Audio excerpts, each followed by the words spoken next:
Hello my dear student, लक्ष्य classes में आपका स्वागत है। इसके पहले मैंने आपको इंट्रोडक्शन वाली क्लास में सब कुछ बता दिया था। अब क्या है, आज हमको क्या पढ़ाना था, हमने आपको क्या बताया था। हमको पढ़ाना है इंट्रोडक्शन ऑफ बायोलॉजी। बायोलॉजी का पहला चैप्टर है। देखिए, इंट्रोडक्शन ऑफ बायोलॉजी मतलब कहने का मतलब सबसे पहले इंट्रोडक्शन ही क्यों पढ़ाया जाता है, ठीक है। इंट्रोडक्शन कि आप कुछ भी, चाहे केमिस्ट्री हो, चाहे बायोलॉजी हो, चाहे फिजिक्स हो, चाहे मैथ हो। जैसे आप केमिस्ट्री पढ़ा रहे हो, बच्चों को एटम नहीं पता है, मॉलिक्यूल नहीं पता है, यौगिक कंपाउंड नहीं पता है, ठीक है। और उसके बाद आप डायरेक्ट उसको फिजिकल केमिस्ट्री पढ़ा रहे हो। जैसे सबसे पहले बच्चों को एटम सिखाया जाता है, मॉलिक्यूल सिखाया जाता है। ऐसे बायोलॉजी में अगर अभी हम कहें कि हम सीधे ब्लड पढ़ा दें तो ब्लड हम नहीं पढ़ा सकते। पहले हमको अभी का बोन्स पढ़ा दें या मसल पढ़ा दें या डाइजेस्टिव सिस्टम पढ़ा दें तो ऐसा संभव नहीं है। इसीलिए स्टार्टिंग में इंट्रोडक्शन पढ़ाया जाएगा, जिससे इंट्रोडक्शन में मतलब थोड़ा थोड़ा आइडिया पूरे बायोलॉजी का भी इंट्रोडक्शन में हो जाता है। उसके बाद सेल पढ़ाया जाता है। ऐसे धीरे धीरे आगे बढ़ते रहते हैं। फिर एक दिन जब पूरी थीम तैयार हो जाती है तो आगे बड़े बड़े चैप्टर उठाए जाते हैं। इसलिए इंट्रोडक्शन पढ़ाना बहुत जरूरी है, ठीक है। चलिए, अच्छा, हिंदी इंग्लिश की जो बात है, आप ये जान लीजिए, हिंदी और इंग्लिश में मैंने पहली क्लास में आप हर चीज इंग्लिश में पढ़ी है। हम इंग्लिश में पढ़ाएंगे, कन्वर्ट टू द हिंदी, उसको हिंदी में ट्रांसलेट करेंगे। क्योंकि इंग्लिश में नहीं पढ़ेंगे तो आगे का सब कंपटीशन आपको इंग्लिश में देना है। इसलिए नो डाउट हम आपको बिल्कुल बायोलॉजी यहीं पर रटा देंगे, लाइन टू लाइन रटा देंगे, ठीक है। तीसरी बात हम आपको ये बता दे रहे हैं कि अगर हम आपको किसी सेंटेंस में कहेंगे ये सेंटेंस इंपॉर्टेंट है, पहले तो आप बकायदा जैसे जैसे हम लिखवा रहे हैं, पढ़ा रहे हैं, आप बिल्कुल बायोलॉजी का नोट्स बनाइए। लेकिन जिस चीज पे हम कहेंगे कि ये लाइन इंपॉर्टेंट है तो आप उसी लाइन को नोट कर लीजिएगा। हमारा वो लाइन बताने का मतलब वो समझ लीजिए क्वेश्चन आना ही आना है किसी न किसी एग्जाम में। अच्छा, बायोलॉजी एक ऐसा सब्जेक्ट है जो कहने का मतलब पीसीएस में, आईएएस में, नीट बायोलॉजी में, ठीक, और ये तमाम ऐसे टेट सीटेट में बायोलॉजी के क्वेश्चन आने ही आने हैं।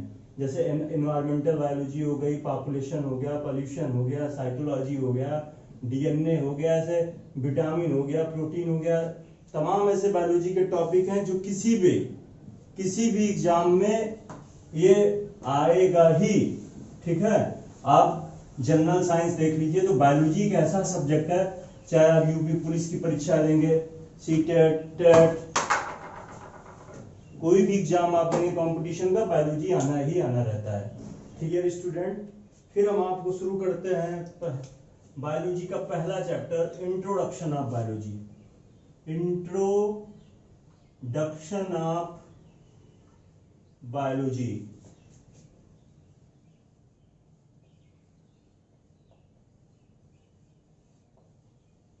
बायोलॉजी क्या है? बायोलॉजी मतलब जीव विज्ञान।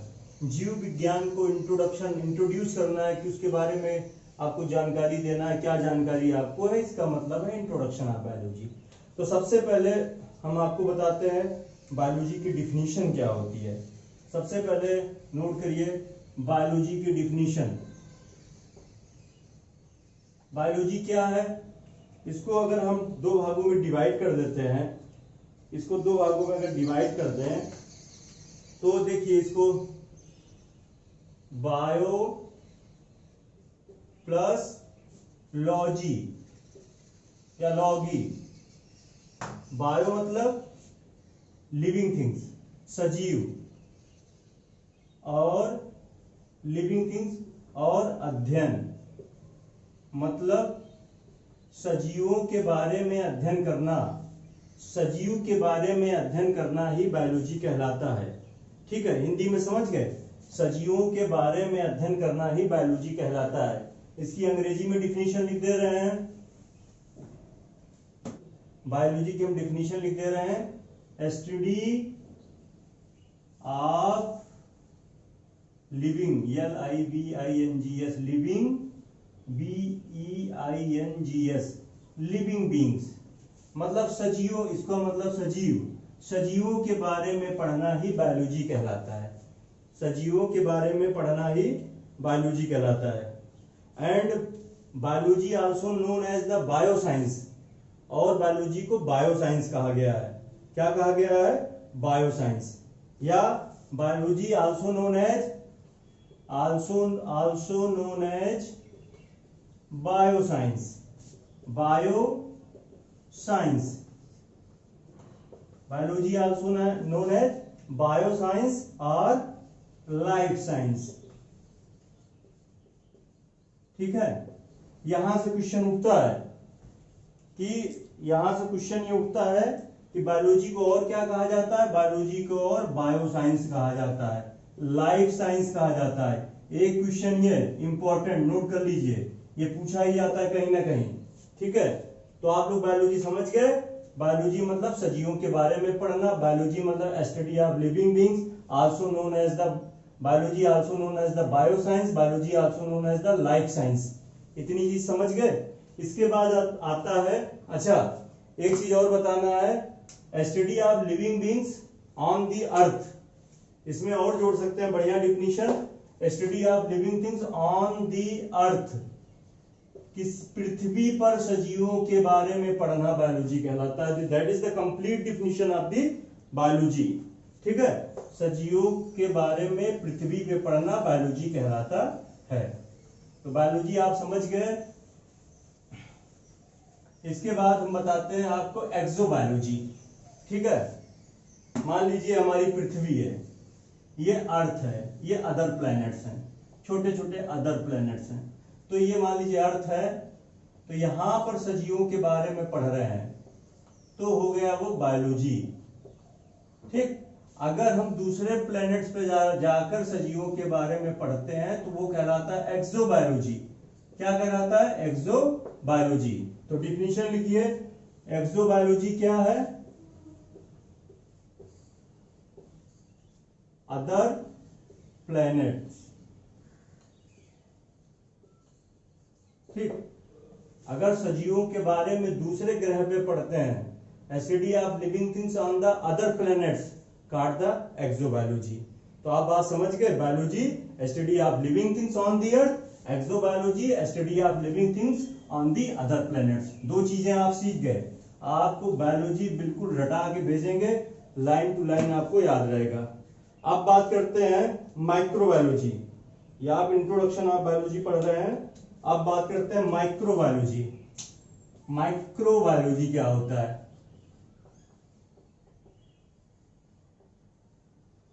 माइक्रो मतलब बहुत छोटा, छोटा जो आपको अपनी नेचुरल आंखों से नहीं दिखाई देता है, इसी से माइक्रोबायोलॉजी बना है। माइक्रो, इसी से माइक्रोस्कोप आया हुआ है। मतलब जो हमें नेचुरल आंखों से नहीं दिखाई देता है उसको बोलते हैं माइक्रोबायोलॉजी। मतलब कहने का मतलब study of living things which is micro in size. हम ऐसी चीजों के बारे में पढ़ रहे हैं जिसकी साइज बहुत छोटी होती है। स्टडी ऑफ लिविंग थिंग्स लिख देते हैं, स्टडी ऑफ लिविंग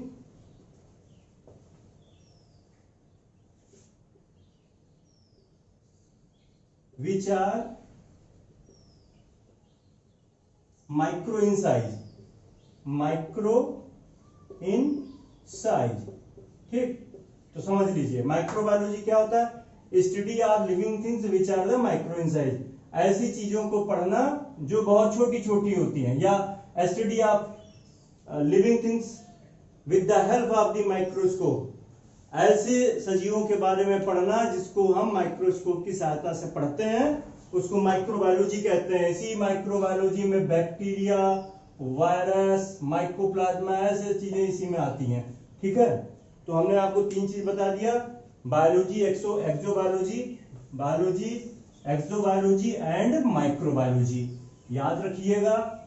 उसके बाद जब अब आप सजीवों के बारे में जान गए कि सजीवों के बारे में पढ़ना क्या कहलाता है, सजीवों के बारे में पढ़ना है क्या कहलाता है? बायोलॉजी कहलाता है। तो जब सजीवों के बारे में, अब हम ये बताइए, आपसे कोई पूछे सजीव क्या होते हैं, सजीव की डिफिनीशन बताइए। जब हम वहां बच्चों को पढ़ाते थे तो पूछते थे चलो बच्चा बताओ सजीवों के क्या लक्षण है, तो बच्चा पहले खड़े होते सबसे पहले बोलते थे सर जिसमें जीव पाया जाता है। जिसमें जीव क्या होता है, that is the wrong definition. जिसमें जीव पाया जाता है ये गलत चीज है। फिर दूसरा बच्चा खड़ा होता सर जो चल लेते हैं, जो चल लेते हैं वो सजीव होते हैं। ये भी अप्रोप्रिएट आंसर नहीं हुआ, जो चल लेते हैं वो सजीव नहीं होते। क्यों? आपकी गाड़ी नहीं चलती, मोटरसाइकिल, ट्रक, बस, हवाई जहाज सब चल रहा है, ठीक है, बहुत अप्रोप्रिएट आंसर नहीं है। तो जब आप 3 चीज सीख लिए, बायोलॉजी, एक्सोबायोलॉजी, माइक्रोबायोलॉजी, तो अब हम आपको बताते हैं कि सजीवों के लक्षण क्या है। बिल्कुल लाइन टू लाइन आपको पढ़ाएंगे। तो क्या है, सजीवों के लक्षण क्या होते हैं।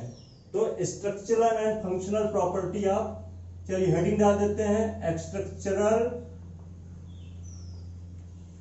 एंड फंक्शनल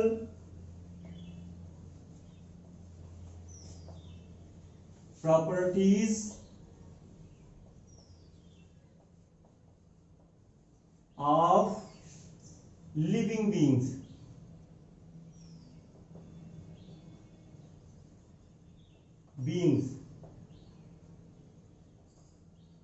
मतलब कोई आपसे पूछेगा सजीवों के लक्षण क्या होते हैं, स्ट्रक्चर एंड फंक्शनल, संरचनात्मक और क्रियात्मक प्रॉपर्टीज क्या है सजीवों के, सजीवों के क्या गुण होते हैं, ये आपसे कोई पूछेगा तो आप क्या बताएंगे। सबसे पहले बताएंगे कि सजीवों में प्रोटोप्लाज्म आया। सजीवों में सबसे पहले क्या पाया जाता है, प्रोटोप्लाज्म। सबसे बढ़िया आंसर क्या बताइए, प्रोटोप्लाज्म। अभी हम आपको थोड़ा थोड़ा सा इसके बारे में बताएंगे। दूसरा आप क्या बताएंगे, दूसरा क्या होता है, रेस्पायरेशन। फिर सेंसिटिविटी होती है। तीसरा सेंसिटिविटी होती है सजीवों में। और चौथा एडाप्टेबिलिटी होती है।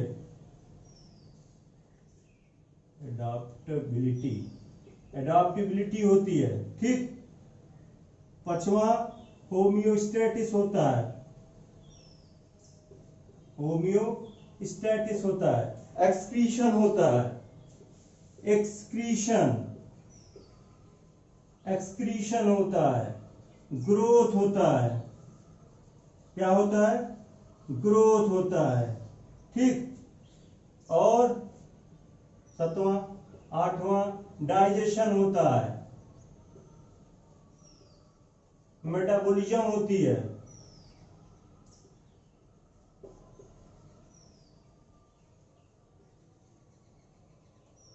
रिप्रोडक्शन होता है।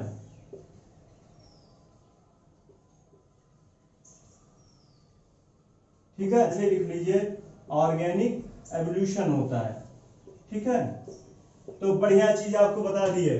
कोई आपसे पूछे सजीवों के क्या लक्षण है तो आप क्या बताएंगे, सजीवों के लक्षण होते हैं प्रोटोप्लाज्म पाया जाता है, रेस्पायरेशन होता है, सेंसिटिविटी होती है, एडाप्टेबिलिटी होती है, होमियोस्टेटिस होती है, एक्सक्रीशन होता है, ग्रोथ होता है, डाइजेशन होता है, मेटाबॉलिज्म होता है, रिप्रोडक्शन होता है, ऑर्गेनिक एवोल्यूशन होता है। अगर जैसे बीएससी में क्वेश्चन आए, मान लीजिए, देखिए हम ये जो पढ़ा रहे हैं 9, 10, 11, 12 बीएससी सब मिला के पढ़ा रहे हैं, जिसको जहां से जरूरत होगा वो वहां से उठा लेगा। NEET biology, specially NEET biology, जो बायोलॉजी में नीट की मतलब एमबीबीएस की तैयारी कर रहे हैं उनके लिए तो बहुत अच्छा है, ठीक है। और बीएससी का भी नोट्स मतलब कुल मिला के जहां जहां बायोलॉजी आएगी तहां तहां सबके लिए बेटर है। तो structural and functional properties of living being, सजीवों के लक्षण क्या है, तो क्या बताएंगे आप, protoplasm, respiration, sensitivity, adaptability, homeostasis, growth, digestion, metabolism, reproduction और ऑर्गेनिक एवोल्यूशन, ये हमारे सजीवों के लक्षण होते हैं। तो थोड़ा थोड़ा सा इसके बारे में हम आपको डिफाइन कर देंगे, क्योंकि ये इंट्रो की क्लास है, इसमें सब नहीं पढ़ाएंगे, नहीं तो आप पूछो कि ऑर्गेनिक एवोल्यूशन का अलग चैप्टर, इसका अलग चैप्टर, सबका अलग अलग चैप्टर वहां पढ़ाएंगे, ठीक है। चलिए थोड़ा सा आपको हम क्या बता देते हैं। पहली क्या है, प्रोटोप्लाज्म। सजीवों के लक्षण में क्या पाया जाता है, प्रोटोप्लाज्म पाया जाता है, ठीक है। तो हम थोड़ा थोड़ा सा आपको बता देते हैं। प्रोटोप्लाज्म क्या है, प्रोटोप्लाज्म जिसको हिंदी में बोलते हैं जीव द्रव्य, ठीक। जीव द्रव्य क्या है, जीव द्रव्य को कहा गया physical basis of the life, जीवन का भौतिक आधार, physical basis of the life, physical basis of the life. जीवन का भौतिक आधार किसको कहा गया? प्रोटोप्लाज्म को कहा गया। किसने जीवन का भौतिक आधार किसे कहा गया है? तो जीवन का भौतिक आधार प्रोटोप्लाज्म को कहा गया है। किसने कहा है? कौन से वैज्ञानिक थे? हक्सले थे, एक साइंटिस्ट थे जिनका नाम हक्सले था। तो ये क्वेश्चन पूछा जाता है कि जीवन का भौतिक आधार, फिजिकल बेसिस ऑफ लाइफ किसने कहा था? ये यहां से क्वेश्चन बनता है, हक्सले ने कहा था। Very important question for the NEET biology. ठीक, उसके बाद आइए, प्रोटोप्लाज्म कहां पाया जाता है? ये सेल के अंदर पाया जाता है। जैसे ये मान लीजिए कोशिका है, कोशिका के अंदर न्यूक्लियस होता है, न्यूक्लियस के अंदर न्यूक्लियोप्लाज्म होता है, और न्यूक्लियस और सेल वॉल के बीच में साइटोप्लाज्म होता है। तो साइटोप्लाज्म प्लस न्यूक्लियोप्लाज्म बराबर होता है, साइटोप्लाज्म प्लस न्यूक्लियोप्लाज्म बराबर होता है प्रोटोप्लाज्म। ठीक है, यहां से आपका एक क्वेश्चन उठता है कि physical basis of the life किसे कहा गया है? Physical basis of the life protoplasm को कहा गया है। किसने कहा है? साइंटिस्ट का नाम बताइए। तो साइंटिस्ट का नाम क्या है? हक्सले। ठीक है, पहला आपको प्रोटोप्लाज्म के बारे में, ये सजीवों के लक्षण चल रहे हैं। थोड़ी क्लास लंबी हो जाएगी, इसलिए लंबी हो जाएगी कि अभी शुरुआत है, थोड़ा आपको ज्यादा समझाएंगे, उसके बाद जो है फिर खींचेंगे कायदे से। दूसरा क्या बताया? रेस्पायरेशन। दूसरा लक्षण था रेस्पायरेशन। रेस्पायरेशन क्या है? Inhalation of the oxygen, oxygen को लेना और CO2 को बाहर निकालना, इसी को रेस्पायरेशन बोलते हैं। इसको डिटेल्स में हम पढ़ाएंगे कब? जब रेस्पायरेशन का चैप्टर पढ़ाएंगे तब। ठीक है, तीसरा क्या बताया था आपको? सेंसिटिविटी। सेंसिटिविटी ये होता है जैसे कि सेंस ऑर्गन होता है बॉडी में, जैसे आप किसी चीज, जैसे सुई आप यहाँ पे ऐसे दबाएंगे तो आपको, चींटी सबसे छोटा जानवर होता है, अगर चींटी को ऐसे छुएंगे तो चींटी को पता चल जाता है कि हमको कोई छू रहा है और रुक जाती है। ठीक है, इसी को सेंसिटिविटी, टच करना, छूना, मतलब सेंसिटिविटी का कहने का मतलब है कि आपको किसी चीज का सेंस पहुंचना। ठीक है, ये आपको सेंसिटिविटी कहलाता है। फिर तीसरा क्या बताया था? एडाप्टिबिलिटी। एडाप्टिबिलिटी मतलब एडॉप्ट करना। एडाप्टिबिलिटी मतलब जैसे आपको एडाप्टिबिलिटी, जैसे ठंडी हो रही है, गर्मी हो रही है, ये सब मौसम आ रहे हैं, तो उसको आप एडाप्ट कर रहे हैं, इसको एडाप्टिबिलिटी कहते हैं। ये सब डिटेल्स में आपको पढ़ाएंगे। तीसरा क्या बताए थे? और एक लक्षण बताए थे होमियोस्टेटिस। ठीक है, तो होमियोस्टेटिस जैसे warm blooded body temperature remain constant. अगर बॉडी का टेम्परेचर कांस्टेंट बनाए रखते हैं तो उसको होमियोस्टेटिस कहते हैं। क्या कहते हैं? होमियोस्टेटिस। ये सब किसके गुण होते हैं? ये सब सजीवों के गुण होते हैं। एक्सक्रीशन क्या होता है? Removal of the waste material from the body. शरीर की से removal of the waste material को बॉडी से बाहर निकालना ही एक्सक्रीशन कहलाता है। ठीक है, क्या कहलाता है? एक्सक्रीशन। ये भी सजीवों का लक्षण है। ठीक है, डिटेल्स में आपको चैप्टर में पढ़ाएंगे। उसके बाद क्या हो जाता है? न्यूट्रिशन। न्यूट्रिशन क्या होता है? बॉडी जो न्यूट्रिएंट लेता है उसका डाइजेशन होता है, पूरा ये चैप्टर है, इसको हम न्यूट्रिशन के चैप्टर में पढ़ाएंगे। तो 6 तरीके के न्यूट्रिएंट हैं जो हम लोग बॉडी में लेते हैं। ये भी क्वेश्चन पूछा जाता है कि 6 न्यूट्रिएंट कौन से हैं? Carbohydrate, protein, lipid, fat, vitamin और minerals. 1 2 3 4 5 6 carbohydrate, fat, lipid, protein, vitamin, mineral, ये सारी चीजें हम न्यूट्रिशन में लेते हैं। ये सजीव लेते हैं, निर्जीव नहीं लेते हैं। ठीक है, उसके बाद क्या बताना है? एक्सक्रीशन के बाद आपको क्या बताना है? न्यूट्रिशन हो गया, ग्रोथ। तो ठीक है, ग्रोथ बॉडी में होता रहता है, ये तो जनरल है, आप लोग जानते हैं, उसको आगे बताएंगे। फिर मूवमेंट होता है, लोकोमोशन होता है। मूवमेंट होता है बॉडी में, लोकोमोशन होता है सजीव में।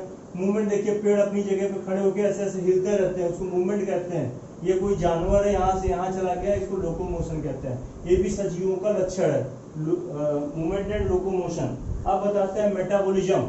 मेटाबॉलिज्म क्या होता है? जैसे मेटाबॉलिज्म का मतलब जो चीज आप खाते हैं वो टूटेगा, जब वो टूटेगा तो एनर्जी निकलेगा। जैसे प्रोटीन टूटा तो क्या क्या बना? Amino acid. तो आप ये 6 चीजें खाते हैं, प्रोटीन, फैट, लिपिड, कार्बोहाइड्रेट। ठीक है, जब इसका जो है मेटाबॉलिज्म होता है तो टूट के एनर्जी देता है, इसी को कहते हैं मेटाबॉलिज्म। मेटाबॉलिज्म का अलग से एक चैप्टर है, इसको पूरा आपको पढ़ाएंगे, ठीक है। मेटाबॉलिज्म हो गया, रिप्रोडक्शन होता है ना, ऑर्गेनिक एवोल्यूशन और रिप्रोडक्शन, ऑर्गेनिक एवोल्यूशन और आगे, ठीक है। रिप्रोडक्शन क्या होता है? रिप्रोडक्शन और ऑर्गेनिक एवोल्यूशन, ठीक है, मतलब न्यू प्रोजेनी डेवलप करना, न्यू यंग जनरेट करना। कहने का मतलब मेल गैमीट फीमेल गैमीट जब आपस में मिलता है तो जाइगोट का डेवलपमेंट होता है, जाइगोट बनता है तो ट्रांसप्लांट होता है यूट्रस में, यूट्रस के बाद जो है बॉडी बनती है, सब बनता है। पूरा रिप्रोडक्शन का चैप्टर है, ये भी सजीवों का लक्षण है, ये सजीवों का लक्षण है, इसको रिप्रोडक्शन के चैप्टर में पूरा पढ़ाएंगे, ठीक है। उसके बाद क्या? Organic evolution. ऑर्गेनिक एवोल्यूशन क्या होता है? Formation of new species, formation of new species, formation of new species by the older species, by the older species. ये सब भैया नोट करते रहिए। मतलब ऑर्गेनिक एवोल्यूशन क्या है? सजीवों के लक्षण है। क्या है इसकी डिफिनीशन? नई चीजों का बनना पुरानी चीजों से, उसी को कहते हैं एवोल्यूशन। जैसे प्रोटोजोआ से पोरीफेरा, सिलेंट्रेटा, ऐसे करके कॉर्डेटा हम लोग बने थे, ये भी एक तरीके का एवोल्यूशन हो रहा है। अभी हम जो आदमी हैं ये होमो सेपियंस है, क्या पता कि अभी भी एवोल्यूशन चल रहा है, कल आदमी का स्ट्रक्चर हजारों सालों बाद बदल जाए, और बदल भी जाएगा, इसी को कहते हैं एवोल्यूशन, ठीक है। तो हम आपको बता दिए, क्या हमने आपको बता दिया? Properties of the living things, उसमें हमने आपको बता दिया protoplasm, physical basis of the life, जिसको किसने कहा था? क्वेश्चन बनता है हेक्सले ने। और उसके लक्षण क्या होते हैं? ग्रोथ होती है, मूवमेंट होता है, लोकोमोशन होता है, मेटाबॉलिज्म होती है, रिप्रोडक्शन होता है, एक्सक्रीशन होता है, ऑर्गेनिक एवोल्यूशन होता है, होमोस्टेसिस होती है। ये सब क्या है? सब सजीवों के लक्षण है। लेकिन ठीक है, अब आपको क्या बताना है? Biology is consider as the exception of the science. क्या कहा गया है? बायोलॉजी को विज्ञान का अपवाद कहा गया है। बायोलॉजी में जैसे कुछ चीजें एज ए डिफिनीशन पढ़ रहे हैं, लेकिन कुछ एग्जाम्पल है उसको फॉलो नहीं करते हैं, तो अब हम कुछ एग्जाम्पल बताएंगे जो बायोलॉजी को फॉलो नहीं करते हैं। एक्सेप्शन ऑफ द बायोलॉजी हम पढ़ा रहे हैं आपको। फिर urinary bladder not found birds, किसी भी चिड़िया में यूरिनरी ब्लैडर नहीं पाया जाता है एक्सेप्ट कंगारू। कंगारू में यूरिनरी ब्लैडर पाया जाता है। तो एक क्वेश्चन यहां पे बनता है, नोट कर लीजिए, इंपॉर्टेंट क्वेश्चन है। पूछा जाता है कि किस बर्ड्स में जो है यूरिनरी ब्लैडर पाया जाता है, तो उसका आंसर होगा kangaroo. Most roots grow towards the centre of gravity. Centre of gravity मतलब जमीन की तरफ होता है सेंटर ऑफ ग्रेविटी। तो सारे जो है जड़ें, मतलब सेंटर ऑफ रूट मतलब जो जड़ होती है, सारी जड़ें जो है जमीन की तरफ जाती हैं। बट मैनग्रूव प्लांट, ऐसे प्लांट जो मैनग्रूव प्लांट होते हैं, उनकी जो जड़ें हैं अवे फ्रॉम दी ग्रेविटी, ये ऊपर की तरफ जाती हैं। जो मैनग्रूव प्लांट होते हैं, मैनग्रूव, इनकी जड़ें ऊपर की तरफ टुवर्ड्स द, और सभी की नीचे की तरफ, ठीक। ऑल द लिविंग बींग्स इस डीएनए, सभी सजीवों के जो डीएनए होते हैं वो डबल स्टैंडर्ड होते हैं। बहुत इंपॉर्टेंट क्वेश्चन। लेकिन एक वायरस है बैक्टीरियोफेज वायरस, बैक्टीरियोफेज 174 वायरस, जिसका डीएनए डबल स्टैंडर्ड होता है। बहुत इंपॉर्टेंट क्वेश्चन, बहुत पूछा जाता है कि वायरस 5174 वायरस का डीएनए शेप क्या है? तो सिंगल स्टैंडर्ड है, ठीक है। आप देखिए, क्वेश्चन पूछा जाता है कि टर्म बायोलॉजी नाम या टर्म, तो टर्म बायोलॉजी किसने दिया था? ये क्वेश्चन खूब पूछा जाता है। तो लैमार्क एंड ट्रेविनेरस साइंटिस्ट है, इसको टिक करिए, ये क्वेश्चन पूछा जाएगा, इंपॉर्टेंट क्वेश्चन है कि बायोलॉजी नाम किसने दिया था? लैमार्क एंड ट्रेविनेरस ने। बहुत मोस्ट इंपॉर्टेंट क्वेश्चन, अक्सर कहीं ना कहीं एग्जाम में पूछा जाता है, यूपी पुलिस में, कैटेड में, सीपीएमटी में, कहीं पर नीट में जरूर पूछ लेते हैं कि फादर ऑफ बायोलॉजी, तो अरस्तु, हिंदी में अरस्तु, ऐसे पढ़ा अरिस्टोटल जाता है। वेरी इंपॉर्टेंट क्वेश्चन, इसको भी टिक करिए। Father of modern biology Linnaeus, ये भी टिक करिए। ठीक है, जब आपने बायोलॉजी पढ़ लिया, माइक्रोबायोलॉजी पढ़ लिया, एक्सोबायोलॉजी पढ़ लिया, और उसके बाद जो है क्या कहते हैं प्रॉपर्टीज ऑफ लिविंग का कैरेक्टर पढ़ लिया, उसके बाद ये सब पढ़ लिया, क्या होता है अब all living beings categorize into two. सजीव आप जान गए, जब आप सजीव जान गए तो सजीव की कैटेगरी क्या क्या बनी हुई है, आप सजीव जान गए तो आप सजीव की कैटेगरी क्या क्या बनी हुई है ये आपको जानना है। तो all living beings are categorise into two parts, first is the plant, second in the animals. मतलब सजीवों को दो भागों में बांटा गया है, इसको पहले प्लांट कहा गया और दूसरा एनिमल्स कहा गया है। अब हम आपको बताते हैं प्लांट और एनिमल क्या होता है, फिर आपको बताते हैं कि प्लांट और एनिमल्स में क्या अंतर होता है। तो आप हमेशा याद रखिएगा इस प्लांट में P for plant, P for PVC। ठीक, तो P for PVC found in plant, PVC not found in animals. मतलब प्लास्टिड वैक्यूल और क्लोरोफिल किसमें पाया जाता है, प्लांट में। बहुत क्लोरोफिल प्लांट में पाया जाता है, एनिमल में नहीं पाया जाता, ये भी क्वेश्चन पूछा जाता है। तो प्लांट में PVC पाया जाता है, एनिमल्स में PVC नहीं पाया जाता है। प्लांट मतलब प्लास्टिड वैक्यूल और क्लोरोफिल, एनिमल्स में नहीं पाया जाता है। दूसरा बढ़िया अंतर प्लांट और एनिमल, ग्रोथ कंटिन्यूअस। पूरे पेड़ में देखिए लगातार ग्रोथ बढ़ती रहती है, पेड़ आज इतना इतना इतना इतना हमेशा ग्रोथ बढ़ती रहती है। एंड लोकलाइज्ड, किसी निश्चित जगह पे ग्रोथ होती रहती है। कभी देखिए उसका तना ही सिर्फ मोटा होता है और कुछ, लेकिन ग्रोथ इज डिफिनिट। देखिए आदमी छोटा सा बच्चा होता है, पैदा होता है, मैं इतना बड़ा हूं, मैं रुक गया थोड़ा, अब आगे नहीं बढ़ूंगा, कैसे बढ़ता जाऊंगा पेड़ की तरह से, पेड़ की तरीके से बढ़ते नहीं रहेंगे। इसका मतलब ग्रोथ पेड़ पौधों में कंटिन्यू होती है और प्लांट एनिमल्स में ग्रोथ इज डिफरेंट, कहीं जाके ग्रोथ रुक जाएगी, डिफरेंट होती है। इन होल बॉडी मतलब पूरी बॉडी में समान तरीके, ऐसा नहीं कि हमारा एक हाथ बढ़ के उतना बड़ा हो गया, या पता लगा जब पैर, एक पैर बड़ा हो गया एक पैर छोटा हो गया, ऐसे ग्रोथ नहीं होती है एनिमल्स में, डिफिनिट ग्रोथ होती है और इसमें लोकलाइज्ड होती है। तीसरा अंतर मूवमेंट अकर, मूवमेंट मतलब पेड़ अपनी जगह पे खड़े होकर ऐसे हिलते रहते हैं, उसको मूवमेंट कहते हैं। लेकिन हमने कहा इन जनरल का मतलब ये भी एक्सेप्शन है, कुछ पेड़ पौधे चलते भी हैं, बताएंगे वॉक चलता है। तो मूवमेंट अगर किसमें, प्लांट में, और एनिमल्स में लोकोमोशन, मतलब लोकोमोशन अगर वो अपनी जगह छोड़ते रहते हैं, अभी यहाँ अभी वहां चले गए। स्कीटरी सबस्टेंस जो होता है, जो इनका अवशिष्ट पदार्थ होता है, लीव्स निकल जाती है बाहर, उसमें जिसको छाल कहते हैं वो होते हैं। इसमें इसकी secretory substance removed by the secretory organ, मतलब स्कीटरी ऑर्गन के थ्रू इसमें स्कीटरी सबस्टेंस निकलता है।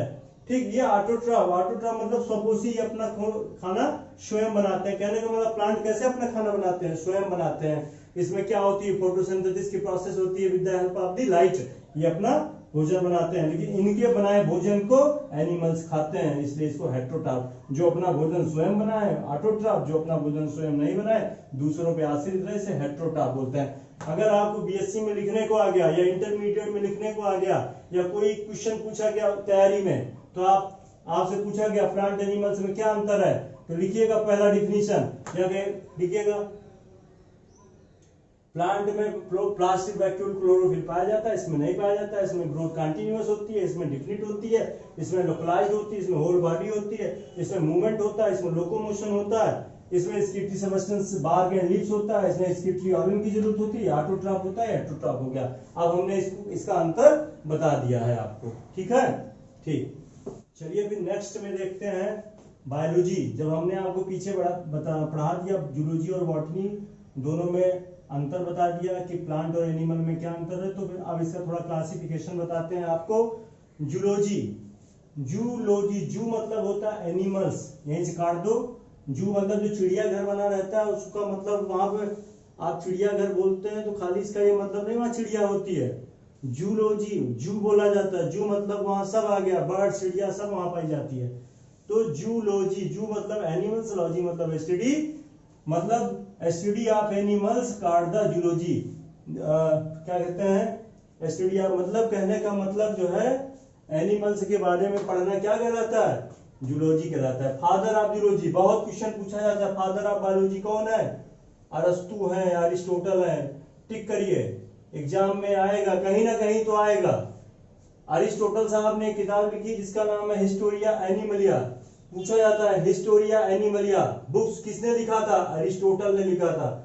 Books Historia Animalia written by the Aristotle having the 500 animals. उस किताब का नाम बताइए जिसने अरिस्टोटल ने लिखा था, उसका नाम है हिस्टोरिया एनिमलिया। क्या नाम है? जिसको लिखा था अरिस्टोटल ने, 500 एनिमल्स उसमें रखे गए थे। फिर आई बॉटनी। बॉटनी मतलब फाइटोलॉजी।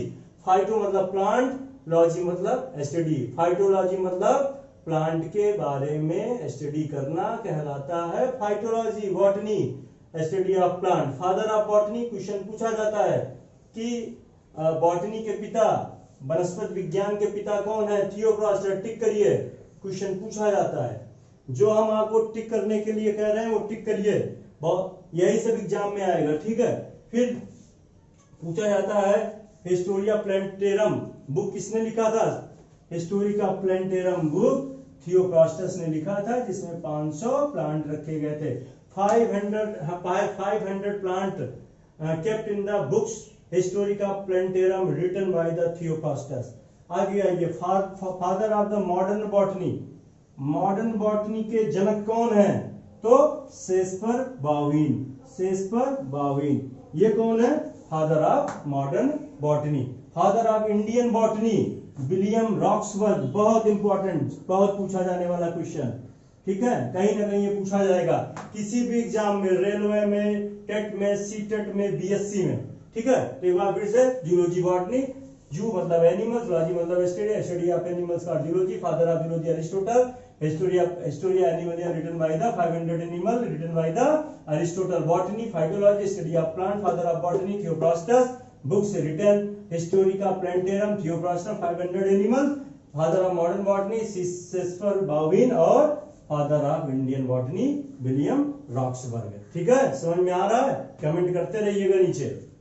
अगर कोई क्वेश्चन पूछे आपसे कि कौन सा लिटरेचर बॉटनी में सबसे पुराना है, तो आप आंसर टिक करिएगा हिस्टोरिया प्लांटेरम। ठीक, ये टिक कर लीजिए, ये भी एग्जाम में पूछा जाता है। जो मैं कह रहा हूं उसे टिक करते चलिए, ठीक है। Materia Media is the ancient book of having list of drugs plant. अगर कोई पूछे उस प्लांट का नाम बताइए जिसमें ड्रग्स प्लांट, उस बुक का नाम बताइए जिसमें ड्रग प्लांट के बारे में लिखा गया, तो उस बुक का नाम है मैटेरिया मीडिया।